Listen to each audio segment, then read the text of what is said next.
Knossos was the seat of the old Minoan Civilization, where King Minos once supposedly ruled. These ruins have been the backdrop for many important events in both history and mythology. The island of Crete was first settled around 8000 BCE. Over time, significant towns and maritime trade began to develop. Palaces were built, destroyed, and then rebuilt, culminating in what archaeologists call the Neo-Palatial period, which began around 1700 BCE. This period lasted for over 300 years and is considered the golden age of Minoan Civilization. The largest palace of this period was located in Knossos and featured maze-like complexes of workshops, temples, courts, throne rooms, and living areas, as well as paved roads and advanced plumbing and draining.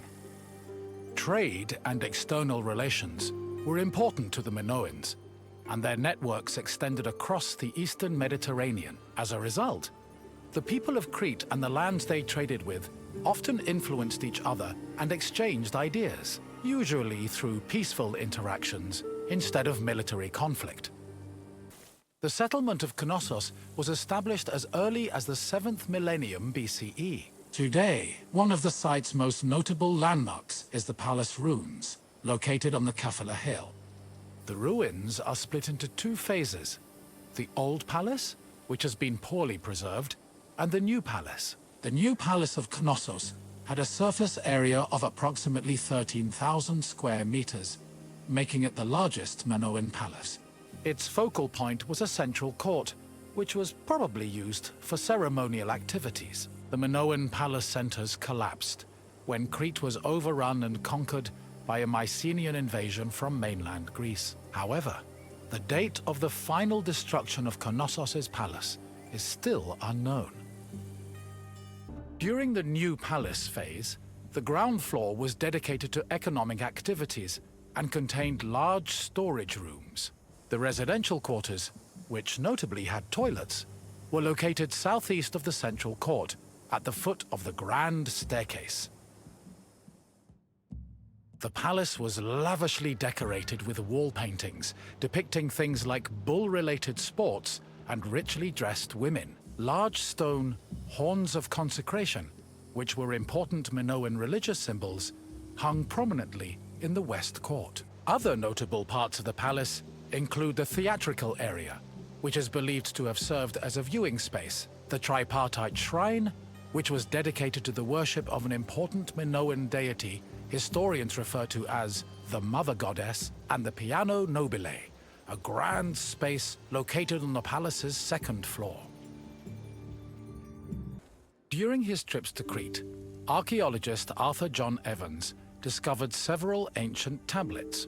They eventually led him to define the forms of Minoan writing known as Linear A and Linear B. The Minoans used these forms of writing for recording many things, including business transactions. For example, one clay tablet discovered at the Palace of Knossos was inscribed in Linear B script. The tablet detailed the transfer of coriander, often used in the perfume industry, between a man named Kyprios and another person named Twinon. The deciphering of tablets such as these has given historians great insight into many aspects of Minoan culture and society. According to myth, the half-man, half-bull Minotaur was born after Queen Pasiphae slept with a bull sent by the gods as punishment upon her.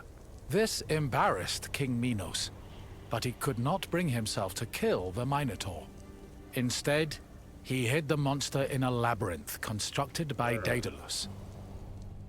Daidalos was an important figure in Greek mythology, an ingenious inventor. He once became so jealous of his similarly clever nephew that he threw him from the top of the Athenian Acropolis. As a consequence, Daidalos was banished from Athens, though this did not prevent him from being able to get work. In Crete, he was hired by Queen Pasiphae to construct an artificial cowsuit that would allow her to seduce a bull she was particularly taken with due to a curse from the gods. Daidalos complied, and his invention helped facilitate the birth of the Minotaur. Afterwards, Minos conscripted Daidalos to build the labyrinth, presumably as penance for his role in creating the Minotaur. But perhaps the most well-known story about Daidalos involves his son, Icaros, who used wings built by his father and flew too close to the sun, thus plummeting into the sea.